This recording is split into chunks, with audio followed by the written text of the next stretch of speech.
जेजून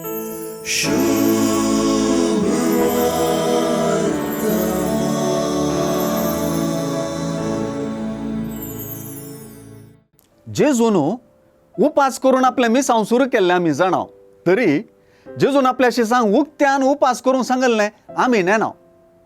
जुआंचे शिस बेगीनच येवंक आसचे झडतेक तयार जावन उपास करताले आनी तांकां हो जिनी बदला पासो संकेत जाल्लो.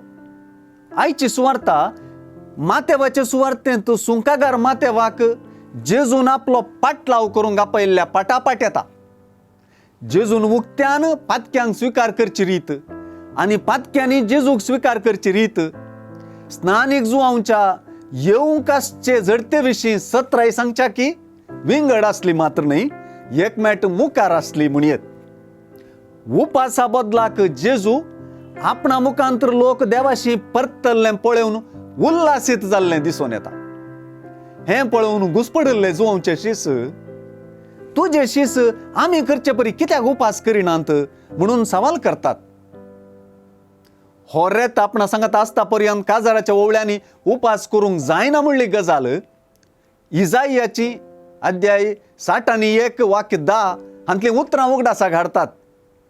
हांव सर्वेस्परा थंय संतोसतलों, म्हजो आत्मो म्हज्या देवा थंय उल्हासतलो, कित्याक मुकुटान नेटयलेले एका न्हवऱ्या परी आनी भंगारान शृंगारायलेले एकले व्हंकले परी ताणें म्हाका तारणाच्या वस्त्रांनी न्हेसयली आनी प्रामाणीकपणाच्या शेल्यान म्हाका गुट लायली.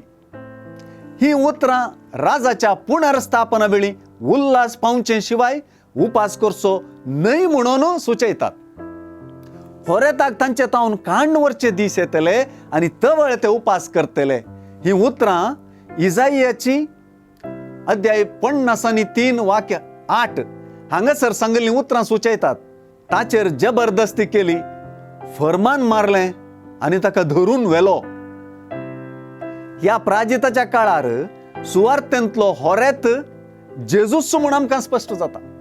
तशेंच ताचें मिसांव सारकें समजनासल्या वरवीं आनी ताच्या मिसांवाक विरोधपण दाखयल्ल्या वरवीं ह्या होरेताक जेजू काडून व्हरचो दीस येता म्हूण आमी समजूं येत. हे मुखांतर सुवार्थेंत जेजूची उतरां आपलें कश्ट मरण सुचयतात. देखूनच हो उपासाचो वेळ आनी सुवार्थेचे नदरेन आमचो उपास जेजूचें कश्ट मरण नियाळचे दिशेन पुरक म्हूण आमी समजूं येत. आमचो उपास आमच्या दोळ्यांच्या होरबोसाचेर, कानांच्या उतळपणाचेर, जिबेच्या मालदिसांवाचेर आनी आत्म्याच्या स्वार्थाचेर जैत वरचे तसलो जावं की जोगतो वेळ आयला न्हय.